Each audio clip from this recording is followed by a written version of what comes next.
নমস্কার সবাইকে, আমি মৌন। আপনারা শুনছেন আমৃত্য ভালোবাসি তোকে, লিখেছেন সালমা চৌধুরী। পর্ব 37। তানভীরের সাথে বেশ কিছুটা সময় কথা বলে আবির নিচে আসছে। মেঘ সোফায় বসে টিভি দেখতেছে। ড্রয়িং রুমে আর কেউ নেই। আবির মেঘকে দেখেও না দেখার মতন করে রান্নাঘরে চলে গেছে। নিজের জন্য কড়া করে 1 কাপ কফি করেছে। কফির কাপটা হাতে নিয়ে আবির সিঁড়ি দিয়ে যাচ্ছে। মেঘ কপাল কুঁচিয়ে এক দৃষ্টিতে আবির ভাইকে দেখছে। আবিরের মনের ভেতরের দুশ্চিন্তাগুলো চেহারায় ভেসে উঠেছে। অষ্টাদশী আবিরের তামাটে চেহারা দেখে বোঝার চেষ্টা করছে আবির ভাইয়ের কি হয়েছে। মেঘ একবার ভাবছে জিজ্ঞেস করবে, কিন্তু সাহসও হচ্ছে না। আবির সিঁড়ি পর্যন্ত যেতেই মালিয়া খান নিজের রুম থেকে বের হতে হতে আবিরকে ডাকলেন। আবির সিঁড়ির পাশে দাঁড়িয়ে পড়েছে। মালিয়া খান সোফায় এসে বসলেন। আবিরের দিকে তাকিয়ে বললেন, তোর সাথে কথা আছে। আবির নির্বিকার কণ্ঠে বলল, আম্মু, তুমি যে বিষয় নিয়ে কথা বলতে চাচ্ছ সেই বিষয়ে আমি কথা বলতে চাই না বলেই রাজশাহী থেকে ফেরার পর থেকে তোমার সাথে দূরত্ব রেখে চলছি। কথা বলতে চাই না বললেই কি সব কিছু এড়িয়ে যেতে পারবি?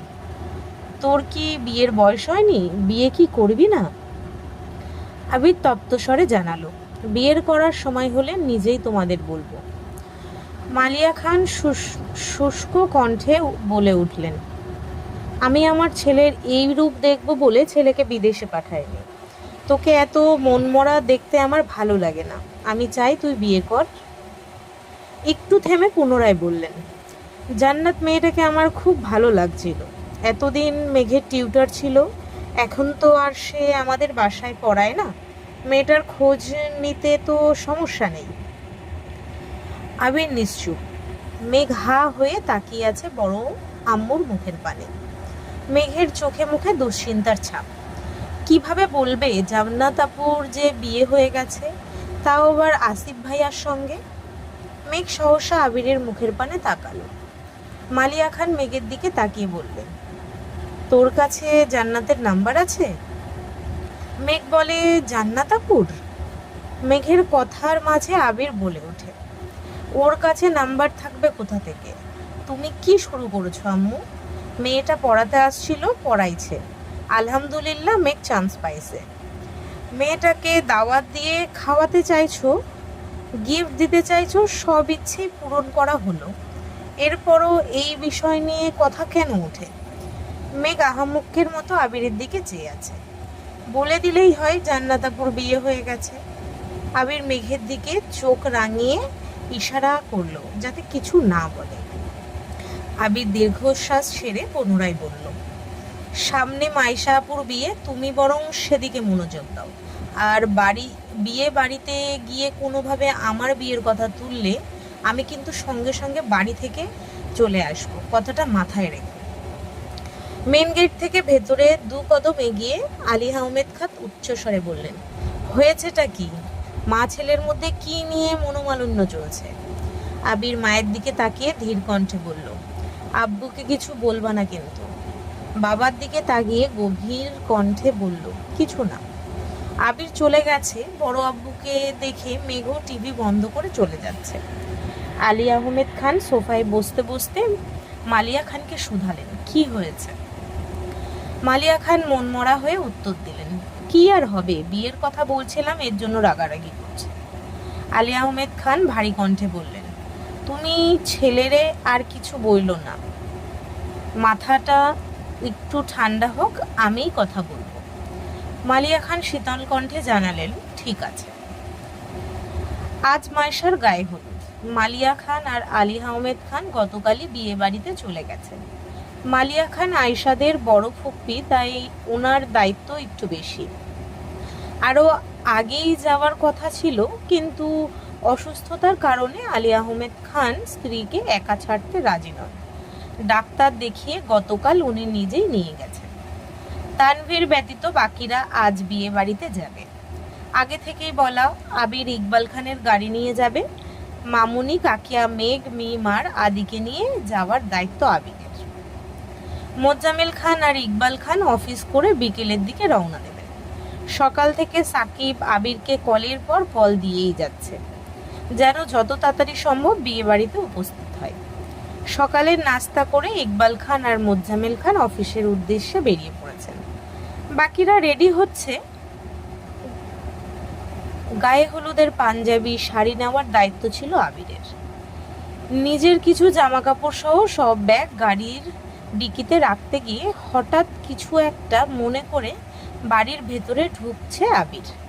মিম আবদি মামুনিরা ততক্ষণে রেডি হয়ে মেঘকে ডাকতে ডাকতে বেরিয়ে পড়ছেন। কাকিয়া আবিরকে জিজ্ঞেস করলেন, আবার কোথায় যাচ্ছিস? উত্তরে আবির জানালো, ওয়ালেটটা রুমে ফেলে আসছি, তোমরা গাড়িতে বসো, আমি এক্ষুনি আসছি। হালিমা খান পুনরায় ডেকে বললেন, মেঘ রেডি হলো কিনা একটু দেখিস তো। আবির আচ্ছা বলে সিঁড়ি দিয়ে দ্রুত পায়ে উঠে রুম থেকে ওয়ালেট আর একটা জ্যাকেট নিয়ে বের হয়েছে। জ্যাকেটটা পরে ওয়ালেটটা চেক করতে করতে মেঘের দরজা পর্যন্ত এসে ডাকলো, আর কতক্ষণ লাগবে তোর? আবিরের কণ্ঠ শুনে মেঘ চমকে ওঠে। ওষ্ঠ ঘুরে দাঁড়ালো সে, সঙ্গে সঙ্গে বিছানা থেকে জ্যাকেট টেনে গায়ে জড়িয়ে নিয়েছে। মেঘের হুড়োহুড়ি কর্মকাণ্ডে আবির মেঘের দিকে তাকালো। মেঘের গায়ে এমনভাবে জ্যাকেট জড়ানো দেখে আবির 1 সেকেন্ডের জন্য স্থির দৃষ্টিতে তাকায়। মেঘ চিবুক নামিয়ে দাঁড়িয়ে আছে। মেঘ কালো রঙের একটা গাউন পরেছে, সাথে আবিরের গিফট করা একটা গর্জিয়াস হিজাবও পরেছে। মেঘকে দেখতে এত মায়াবী আর মোহময় লাগছে যে আবির দৃষ্টি সরাতেই পারছে না। মেঘকে আপাতমস্তক দেখে আবির মেঘের আটকে ওঠার কারণটা বোঝার চেষ্টা করল।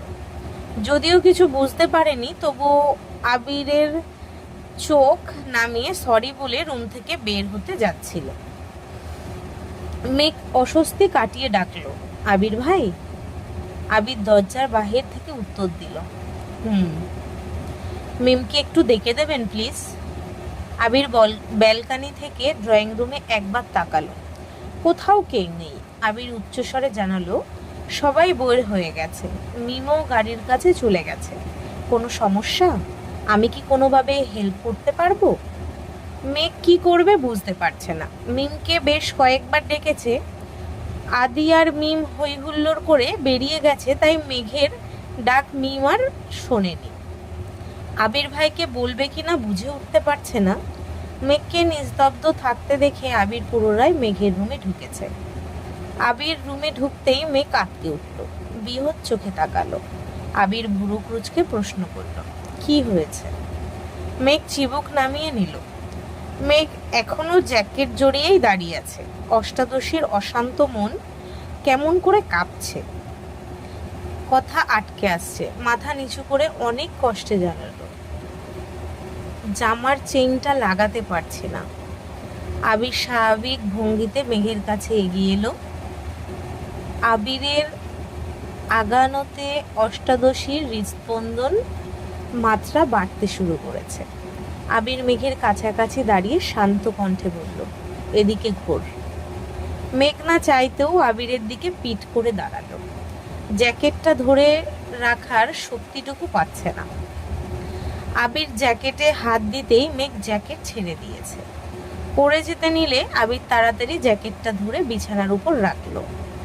হিজাব দিয়ে সম্পূর্ণ পিঠ ঘোরা। আবির অতি স্বর্ণপণে পিঠ থেকে হিজাবটা সরায়। সহসা অষ্টাদশীর উজ্জ্বল বর্ণের পিঠ উন্মুক্ত হয়। না চাইতেও আবিরের নজর পড়ে সেই অচ্ছদ পৃষ্ঠে, যেখানে পাশাপাশি 2টা কৃষ্ণবর্ণের বিউটি স্পট ঝলমল করছে। আবির ঢোক গিলে দৃষ্টি সরিয়ে নিল। আবিরের বক্ষপিঞ্জরে আবদ্ধ হৃৎপিণ্ডটা দিক বিদিক ছুটছে, যেন পাঁজরের হাড় ভেঙে বেরিয়ে আসবে এখনই। আবিরের সর্বাঙ্গ ঘামতে শুরু করেছে। আবিরের হাত কাঁপছে। অন্যদিকে তাকিয়ে কাঁপা কাঁপা হাতে জিপারের স্লাইডারে ছুতে গেলে উষ্ণ হস্তের 3 আঙুল মেঘের উন্মুক্ত পিঠ স্পর্শ করে। আবির আর মেঘ দুজনেই গাত্র এবার একসঙ্গে কম্পিত হলো। আবিরের স্পর্শে অষ্টাদশীর অঙ্গে অবৃত্ত শিহরণ জাগছে। দেহের প্রতিটা শিরা উপশিরায় তুফান শুরু হয়েছে। কয়েক সেকেন্ডের ব্যবধানে শরীরের প্রতিটা লোম দাঁড়িয়ে পড়েছে। মেঘ চোখ বন্ধ করে দাঁড়িয়ে আছে, তবে তার দাঁড়িয়ে থাকার শক্তি ক্রমশ কমে আসছে। আবির তাড়াহুড়ো করে স্টাইডার টেনে উপরে উঠিয়ে দ্রুত পায়ে রুম থেকে বের হয়ে গেছে। সিঁড়ি দিয়ে নামতে নামতে পরনের জ্যাকেটটা খুলে ফেলল। মনে হচ্ছে সারা শরীর থেকে গরম বাতাস বের হচ্ছে। চোখের সামনে বারবার প্রেয়সীর উন্মুক্ত পৃষ্ঠ ভেসে উঠছে। নিচে এসে চেয়ার টেনে বসে এক নিঃশ্বাসে এক গ্লাস পানি শেষ করল। দীর্ঘশ্বাস ছেড়ে নিজেকে ধাতস্থ করার চেষ্টা করল। পকেটে থাকা ফোনটা অবিরত ভাইব্রেশন হচ্ছে। ফোন বের করে কল রিসিভ করলো। সাকিব কল দিয়েছে। কথা বলতে বলতে মেইন গেট পেরিয়েছে। মামনি আর কাকিয়া গাড়িতে বসে আছেন। মিমার আদি ছুটোছুটি করছে। কে সামনে বসবে সেটা নিয়ে দুই ভাই বোন বিবাদ করছে। আবিরকে বের হতে দেখেই দুজন শান্ত হয়ে গেছে। অন্যদিকে আবিরের প্রস্থানের পরপরই অষ্টাদশী ধপ করে বিছানায় বসে পড়েছে। উন্মুক্ত পৃষ্ঠে আবির ভাইয়ের স্পর্শ অনুভব করতেই বারবার শিহরিত হচ্ছে মেঘের গাথে। যাও ভেবেছিল জ্যাকেটটা পরবে, কিন্তু এখন মনে হচ্ছে গ্রীষ্মের প্রখর রোদে পুড়ছে তার দেহ। কিছুক্ষণের মধ্যে নিচে নামলো মেঘ। আবির গেইটে তালা ঝুলিয়ে গাড়ির কাছে আসতেই শুনতে পেল তিন ভাই বোনের কথোপকথন। তিনজনই সামনে বসার জন্য উঠে পড়ে লেগেছে। আবির সেদিকে মনোযোগ না দিয়ে ড্রাইভিং সিটে বসে পড়ল। আকলিমা খান গাড়ির ভেতর থেকে ডাকলেন, কি রে, তোরা কি গাড়িতে উঠবি? মেঘ বাকিদের উদ্দেশ্যে বলছে, শোন, আবির ভাই যেই রাগী, গাড়িতে বসে ঘাড় ঘোরালেই দেবে মার। তোরা কেউ সামনে বস, আমি বরং পেছনেই বসবো। মেঘের কথা শুনে মিমার আদি দুজনের দিকে তাকালো। আদি দৌড়ে এসে মায়ের পাশে বসে পড়েছে। আদির পেছন পেছন মিমো ছুটে এসে বসেছে। আমি আম্মুর সাথে যাব। মেঘ মনমরা হয়ে বলল, কি আর করার, তাহলে তো আমাকেই সামনে বসতে হবে। উপরে উপরে মনমরা ভাব দেখালেও মনের ভেতর তার রাজ্য জয়ের খুশি। আদি একগাল হেসে বলল, মেঘাপু, তুমিই বরং সামনে বসো। মেঘ যে মনে মনে তাই চাইছিল এটা তো আর তারা জানে না। আবির ভাই গাড়ি চালাবে আর মেঘ পেছনে বসবে, তা হতেই পারে না। গতকাল রাত থেকেই প্ল্যান করে রেখেছে, যেভাবেই হোক তাকে সামনে বসতেই হবে। মেঘ মিটিমিটি হেসে গাড়িতে উঠেছে। আবির এতক্ষণ বেখেয়ালি থাকলেও পুরো ঘটনা সে মনোযোগ দিয়ে শুনেছে। গাড়ির জানালা দিয়ে বাইরের দিকে তাকিয়ে হাত দিয়ে মুখ ঢেকে মুচকি হাসল। আবির চাইলেই সবার মধ্যে মেঘকে সামনে বসতে বলতে পারতো না। মেঘ যে নিজে থেকে আবিরের পাশে বসার চেষ্টা করেছে, এতেই আবিরের মন প্রশান্তিতে ভরে গেছে। দিনকে দিন মেঘের করা পাগলামিগুলো আবিরকে তার প্রেয়সীর প্রতি আরও বেশি আসক্ত করে তুলেছে। খানবাড়ির রাজপুত্র আর রাজকন্যারা ঢাকা থেকে ত্রিয়াসের উদ্দেশ্যে যাত্রা শুরু করেছে। আবিরের মামাবাড়ির ময়মনসিংহ বিভাগের ত্রিশালে। যানজট পেরিয়ে আসতে অনেকটাই সময় লেগে যায়।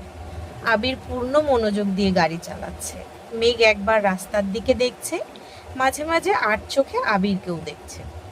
আবিরের দিকে যতবার তাকায় ততবারই বাসার ঘটনার কথা মনে পড়ে যায়। প্রতিবারই অষ্টাদশী লজ্জায় নুইয়ে পড়ে। আকলিমা খান আর হালিমা খান সাংসারিক আলোচনা করতে ব্যস্ত। গাজীপুর চৌরাস্তা পেরিয়ে কিছু দূর যাওয়ার পর আবির গাড়ির কাজ নামিয়ে দিয়েছে। শীতল পরিবেশ, রাস্তার পাশে বিশাল আকৃতির গাছ। মেঘ এক মনে তাকিয়ে সেসব দৃশ্য দেখছে আর আপন মনে কত কি ভাবছে। অষ্টাদশীর অশান্ত মনে ছুটোছুটি করছে কত শত প্রেমময় বার্তা। আচমকা আবির রাস্তার পাশে গাড়ি থামাতে মেঘ সহ বাকিরাও চমকে ওঠে। আবির মামুনি আর কাকিয়ার উদ্দেশ্যে বলল, তোমরা একটু বসো, আমি আসছি। 5 মিনিটের মধ্যে একটা শপিং ব্যাগ আর কিছু খাবার নিয়ে গাড়িতে উঠেছে। খাবারগুলো মিমদের দিয়ে শপিং ব্যাগটা মেঘকে দিয়ে বলল, এটা রাখ, পরে নেব। দীর্ঘ পথ অতিক্রম করে আবিরের মামা বাড়িতে পৌঁছালো। 3 মামার বাড়ি পাশাপাশি। বড় মামার বাড়ি 2তলা বিল্ডিং। বিয়ে বাড়ির গেট অনেক দূর থেকেই সবার চোখে পড়ছে। গেটের কাছে অনেকেই অপেক্ষা করছে। মিমদের নামতে দেখে বরণডালা নিয়ে মালা ঘর থেকে বেরিয়ে আসছে। মেঘ বের হতে যাবে এমন সময় আবির মেঘের হাত টেনে 1000 টাকার নোট মেঘের হাতে দিয়ে আস্তে করে বলল, বরণ করলে এটা দিয়ে দিস। মেঘকে কেউ যেন কোনোভাবে কিছু বলতে না পারে, তাই আবির আগে থেকে চোখ কান খোলা রাখার চেষ্টা করছে। আবিরের সামনে মালা বরণডালা ধরতেই আবির বিরক্তির স্বরে বলল, আমার এসব পছন্দ না, বরণ করলে ওদের কর।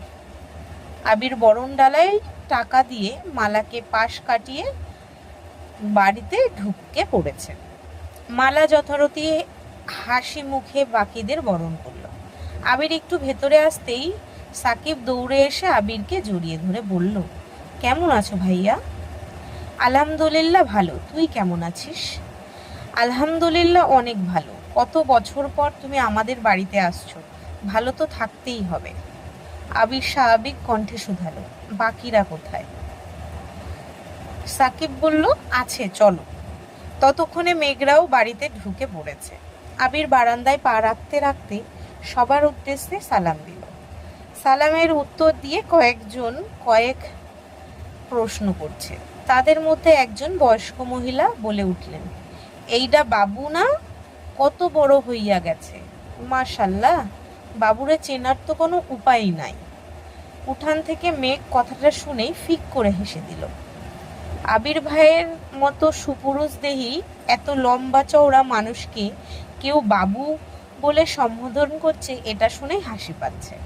তারপরও নিশ্চিত হওয়ার জন্য মায়ের দিকে তাকিয়ে শুধালো, বাবুকে আম্মু? হালিমা খান বললেন, আবিরকে ওর নানা বাড়ির মানুষ ছোটবেলা বাবু বলে ডাকতো, উনি তোর বড় আম্মুর চাচি হন। আবির মৃদু হেসে শুধালো, নানু কেমন আছো? আলহামদুলিল্লাহ ভালো আছি ভাই, তুমি ভালো আছো? আলহামদুলিল্লাহ। বেশ কিছুটা সময় আলাপ পরিচিতা চলল। আবির মাইশার সঙ্গে দেখা করতে ভেতরে চলে গেছে। মাইশার রুমের সামনে এসে ডাকলো, আপু আসবো? মাইশা আবিরকে দেখে মিষ্টি করে হাসলো। বিছানা থেকে নেমে জিজ্ঞেস করলো, কেমন আছিস ভাই আমার? কত বছর পর তোকে দেখছি। আবিরের ওষ্ঠদ্বয় প্রশস্ত হলো। উত্তরে আবিরও বলল, তোমাকেও। আচ্ছা আপু, এই বিয়েতে তুমি খুশি তো? আলহামদুলিল্লাহ। আব্বু আম্মু খুশি থাকলে আমিও খুশি। শুধু একটাই ইচ্ছে, যার কাছে বিয়ে দিচ্ছে সে মানুষটা যেন ভালো হয়। চিন্তা করো না, মানুষ হিসাবে ভাইয়া খুব ভালো, আমি খোঁজ নিয়েছি। তাছাড়া ওনার সাথে আমার দেখাও হয়েছে, ইনশাল্লাহ তুমি খুশি হবে। তুই দেখা করেছিলি? এর মধ্যে মিম, মেঘ আর আদিও মাইশা আপুকে দেখতে আসছে। মাইশা বরাবরই চাপা স্বভাবের একটা মানুষ, কখনো কারো বাড়িতে বেড়াতেও যায় না, তবে ফোনে প্রায়ই সবার সাথে কথা হয়। তাছাড়া মালিয়া খান বেড়াতে আসলে ওনার মুখে বাসার সবার কথাই শোনে, সেভাবেই চেনে সকলকে। আবির ভ্রু কুঁচকে শুধালো, কেন, ভাইয়া কি তোমায় বলেনি? কথা বলি না তো, বিয়ে ঠিক হবার পর একদিন কথা হয়েছিল। আমার কথা বলতে খুব অস্বস্তি লাগে, উনি মাঝে মাঝেই কল দেন, কিন্তু আমি রিসিভ করি না। আবির শপিং ব্যাগ আর নিজের পকেট থেকে একটা চিঠি বের করে মাইশা আপুর হাতে দিয়ে বলল, তুমি কথা বলো না বলে তোমার জামাই মাঝ রাস্তায় দাঁড়িয়ে থেকে আমাকে দিয়ে পাঠাইছে, এটা পড়ে ওনাকে কল দিতে বলেছে। মেঘ উত্তেজিত কণ্ঠে শুধালো, রাস্তায় ওই লোকটা কি আপুর বর ছিল? আবির মেঘের দিকে তাকিয়ে উপর নিচ মাথা নাড়ল। মেঘ মিচকি হেসে বলল, মাশাল্লাহ আপু, ভাইয়া কিন্তু কিউট আছে। মাইশা লজ্জায় আড়ষ্ট হয়ে যাচ্ছে। মায়েশা কিছু বলার আগেই আবির মেঘকে উদ্দেশ্য করে গম্ভীর কণ্ঠে বলল, হয়েছে, তোরা আর পাকনামি করতে হবে না। আপুর হাজব্যান্ড আপু বুঝবে, তোরা যা এখন। মেঘ মিম আর দিয়ে রুম থেকে বেরিয়ে যাচ্ছে। আবির পা বাড়াতেই মাইশা আবিরের হাতে চিমটি কেটে আস্ত করে বলল, আমার জামাইরে কিউট বলছে, তাতে তোর এত জলে কেন? কাহিনী কি? কি চলে? তখনই রুমে মালার আগমন হলো। আবির মালাকে দেখে থমথমে কণ্ঠে জবাব দিল, কিছু না। মালা বলল, ভাইয়া কেমন আছো? আবির বলল, ভালো। আবির মায়ের থেকে বিদায় নিয়ে চলে গেছে। আবির সাকিবের সঙ্গে থাকবে, তাই গাড়ি থেকে ব্যাগ নামিয়ে সাকিবের রুমে গেল। সাকিব আর মালারাও সম্পর্কে চাচাতো ভাই বোন। মেঘ, মিম, দিশা, স্মৃতি ওরা চারজন এক রুমে থাকবে বলে ঠিক করেছে। দিশা মালার আপন ছোট বোন, স্মৃতি সাকিবের ছোট বোন। খাওয়া দাওয়া করে বিকেলের দিকে চার কাজিন মিলে পুরো বাড়ি ঘুরে দেখছিল। বিয়ে বাড়ি মানেই হইচই। বিকেল হতে হতে আত্মীয় স্বজনদের ভিড় জমতে শুরু হয়েছে। মেঘ, মিম আগেও কয়েকবার এসেছিল, তবে সেসব ছোটবেলার ঘটনা। এখন আর কিছুই মনে নেই তাদের। আবিরদের তিন মামার বাড়ি পাশাপাশি হওয়ায় তিনটা উঠান মিলে বাড়ির সামনে বিশাল মাঠের ন্যায় জায়গা। এক পাশে খাবারের ব্যবস্থা করা হচ্ছে, আর এক পাশে গায়ে হলুদের স্টেজ করা হচ্ছে। সাকিব, মিলন, আবির এমনকি আদিও স্টেজে সাজানোতে ব্যস্ত। মেঘ আবিরকে দেখেই থমকে দাঁড়ালো, পা বাড়ালো সেদিকে। স্মৃতি পেছন থেকে ডাকলো, মেঘাপু কোথায় যাচ্ছ? স্টেজে সাজানো দেখতে। ঘুরবা না? তোরা ঘুরে এসো, আমি যাব না। মেঘ আর কোথায় যাবে? তার আবেগের কেন্দ্রবিন্দু তো আবির ভাই। আবির ভাইকে দেখাতে যতটা শান্তি, সেই শান্তি আর কোথাও নেই। তাই মেঘ স্টেজের দিকে এগিয়ে আসলো। সাকিব মেঘকে দেখে জিজ্ঞেস করলো, কেমন আছো মেঘবতী? আলহামদুলিল্লাহ। আপনি কেমন আছেন? আলহামদুলিল্লাহ। মেঘের কণ্ঠ শুনে আবির পেছনে ফিরে মেঘকে দেখল। চুলগুলো মেঘ বেঁধে মাথায় ওড়না দিয়ে রেখেছে। আবির লাইটিং সেট করতে করতে শুধালো, খাইছিস কিছু? জি। সাকিব মেঘকে উদ্দেশ্য করে বলল, ভাইয়া কিন্তু এখনো খায়নি। তুমি ভাইয়ার খোঁজ নিলে না কেন? আবির দাঁতে দাঁত চেপে সাকিবের দিকে তাকিয়ে বলে, বেশি কথা বললে তোর শরীরে তার পেঁচিয়ে দেব। মেঘ শীতল কণ্ঠে বলল, আমি তো জানতাম না। আবির মেঘের দিকে তাকিয়ে বলল, আমি খাইছি। সাকিব এমনিতেই মজা করছে। আবির সাকিবেরা কাজ করছে। মেঘ চেয়ারে বসে বসে তাদের কাজ করা দেখছে। কিছুক্ষণ পর স্মৃতি, দিশা আর মিমও চলে আসছে। সবাই চেয়ারে বসে গল্প করছে, অথচ মেঘের নজর আবিরের দিকে। আশেপাশে কে কি বলছে সেসবে কোনো মনোযোগ নেই তার। স্টেজ সাজানো প্রায় শেষের দিকে। তখন মালা একটা প্লেটে অনেক রকমের পিঠা নিয়ে আসছে।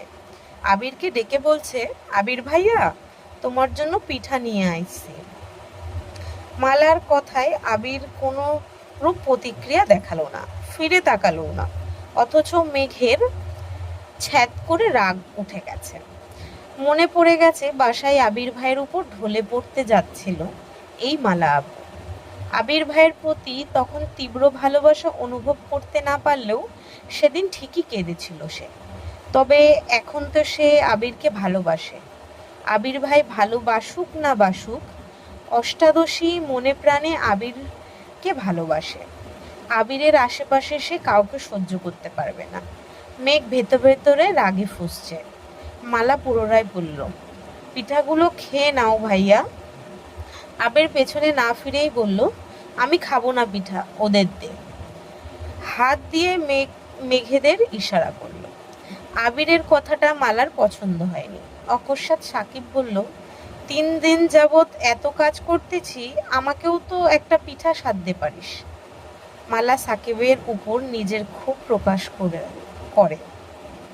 তুই কি বাড়ির মেহমান যে তোকে আলাদা করে পিঠা দিতে হবে? সাকিব মন খারাপ করে বলল, আজ মেহমান হতে পারেনি বলে কেউ দামই দেয় না। মালা আর কথা বাড়ালো না, মেঘের হাতে পিঠাগুলো দিয়ে চলে গেছে। পিঠাগুলো সে আবিরের জন্য আলাদা করে এনেছিল। নকশি পিঠার সবগুলোই লাভ আকৃতির। পিঠাগুলোর দিকে নজর পড়তেই দ্বিতীয় দফায় রাগ উঠে গেল মেঘের। মিমা স্মৃতির দিকে পিঠাগুলো এগিয়ে দিয়ে বলল, তোরা খা, আমি খাবো না। আবির সাকিবের দিকে তাকাতেই সাকিব জিজ্ঞেস করল, কি হয়েছে মেঘবতী, পিঠে খাবে না কেন তুমি? আমাদের বাড়ির পিঠাগুলো কি অপরাধ করেছে যে তুমি তাদের ছুঁয়েও দেখছো না?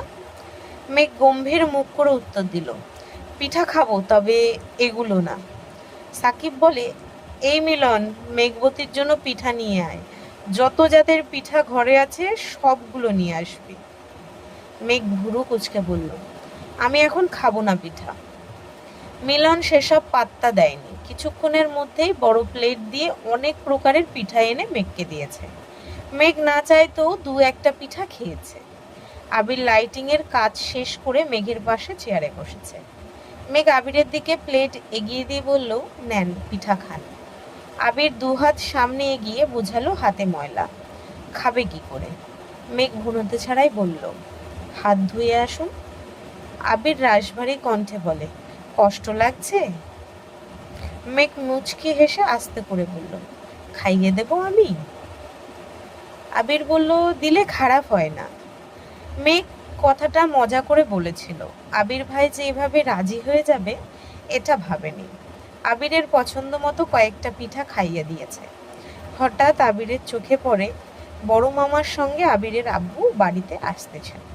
আবির মেঘকে বলে, আর খাবো না, তুই খা। আবির তৎক্ষণাৎ চেয়ার থেকে উঠে স্টেজে চলে গেছে। স্টেজের বাকি কাজ করছে। আবির ভাইয়ের অকস্মাৎ পরিবর্তন দেখে মেঘ ভ্রু কুঁচকে তাকিয়ে রইল। মনে মনে ভাবছে, এই বেটার সমস্যা কি? মাঝে মাঝে মনে হয় ওনার মতো রোমান্টিক মানুষ এই পৃথিবীতে আর একটাও নেই।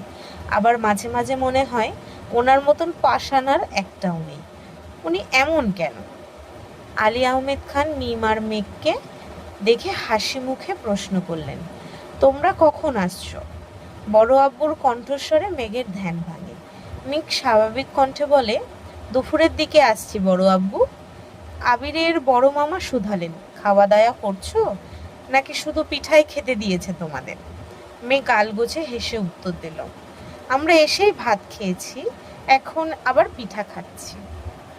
মামা পুনরায় বললেন, বাড়িটাকে নিজের বাড়ি মনে করবে, যা ইচ্ছে হবে নিজের হাতে নিয়ে খাবে, সেটা গাছের কোনো ফলই হোক অথবা ঘরের কোনো খাবার। মিম আর মেঘ একসঙ্গে বলল, আচ্ছা বড় মামা। হঠাৎ করেই বাড়ির পরিবেশ বদলে গেছে। হই হুল্লোড় যেন 3 গুণ বেড়ে গেছে। মায়েশার শ্বশুর বাড়ি থেকে বেশ কয়েকজন গায়ে হলুদের শাড়ি, মেহেন্দি আরও কি নিয়ে আসতেছে। আবির আগন্তুকদের কয়েক মুহূর্ত পর্যবেক্ষণ করলো। 4-5টা অল্পবয়স্ক মেয়ে, সাথে 5-7টা ছেলে। মালা গেটের সামনে গিয়ে তাদের বরণ করছে। স্মৃতি আর দিশাও গেটের কাছে চলে গেছে। মিম যেতে নিলেই আবির ধমক দেয়। আবিরের ধমকে মিমের সঙ্গে সঙ্গে মেঘও কেঁপে উঠেছে। আবির মেঘ আর মিমকে উদ্দেশ্য করে বলল, তোরা এখন রুমে যা। মেহমান যাওয়ার আগ পর্যন্ত তোদের এক বোনের ছায়াও যদি আমি দেখি তাহলে খবর আছে বলে রাখলাম। মেঘ মাথা নিচু করে বলল, আপুকে হলুদ লাগাবো না? আবির বিরক্তর স্বরে বলল, রাতে লাগাইস, এখন যা। মেঘ আর মিম দুজনেই মাথা নিচু করে একে অপরকে অভিযোগ জানাতে জানাতে রুমে চলে গেছে। এতদিন তানভীর ভাইয়া এমন করেছে, মিম আর মেঘ দুজনেই অতিরিক্ত শাসনে রেখেছে। এবার তানভীর আসেনি, তাই ভেবেছিল একটু আনন্দ করবে। সব আনন্দ আবির ভাই পানি ঢেলে দিল। সন্ধ্যার পরপরই মেহমান চলে গেছে। মাইশা আপু মিম আর মেঘকে খুঁজে না পেয়ে দিশাকে দিয়ে ডেকে পাঠাইছে। মাইশা আপুর 4 জন বান্ধবী এসেছে। মালা আপুরও 3টা বান্ধবী এসেছে। এছাড়াও খালাতো মামাতো বোনেরা তো আছেই। সন্ধ্যার ভোর থেকে বাড়িতে শাড়ি পরার ধুম পড়েছে। মিম আর মেঘ বিছানার একপাশে বসে সবার সাজগোজ দেখছে। মাইশা আপু বারবার দুজনকে শাড়ি পরতে বলেছে। মিম শাড়ি দু চোখে সহ্য করতে পারে না, কিন্তু সবার শাড়ি পরা দেখে মেঘের খুব ইচ্ছে করছে শাড়ি পরতে। তবে আজ পর্যন্ত কখনো শাড়ি পরেনি, তাই শাড়ি সামলাতে পারবে না ভেবে ভয় পাচ্ছে। মাইশাপুর এক বান্ধবীকে ডেকে হঠাৎ মেঘের রাকিবের গার্লফ্রেন্ডের কথা মনে পড়ে গেল। জান্নারাপুর বিয়েতে কত সুন্দর করে সেজে আসছিল। রাকিব ভাইয়ার গার্লফ্রেন্ডকে দেখে সেদিন মেঘেরও শাড়ি পরতে ইচ্ছে হয়েছিল, তবে আজ আর সাহস পাচ্ছে না। আচমকা মাইশা আপু মেঘের দিকে তাকিয়ে জোর গলায় বলল, মেঘ, তুমি কিন্তু শাড়ি পরবে, একদম না শুনবো না, পরবে মানে পরবেই। আপু, আমি তো কখনো শাড়ি পরিনি। তোমার যেভাবে সুবিধা হবে সেভাবেই পরানো হবে, তুমি চিন্তা করো না। মিমের এসব শাড়ি পরা দেখতে দেখতে আর ভালো লাগছে না। মেঘ শাড়ি পরবে শুনে মন খারাপ করে রুম থেকে বেরিয়ে গেছে। মেঘও রেডি হতে ওয়াশরুমে গেছে। মাইশা আপু মিটিমিটি হাসছে। মাইশা আপুর বেস্ট ফ্রেন্ড জিজ্ঞাসা চোখে চেয়ে প্রশ্ন করল, কিরে হাসছিস কেন? মাইশা আশেপাশে দেখে বান্ধবীর কানের কাছে বিড়বিড় করে বলল, আবিরের কথা বলেছিলাম না তাকে, ওর ওর চাচাতো বোন মেঘ। আমি শিওর আবির মেঘকে পছন্দ করে, কিন্তু কিছু বলতে পারছে না। মেঘকে শাড়ি পরাচ্ছি যাতে আবিরের রিয়াকশন বুঝতে পারি, বুঝলি?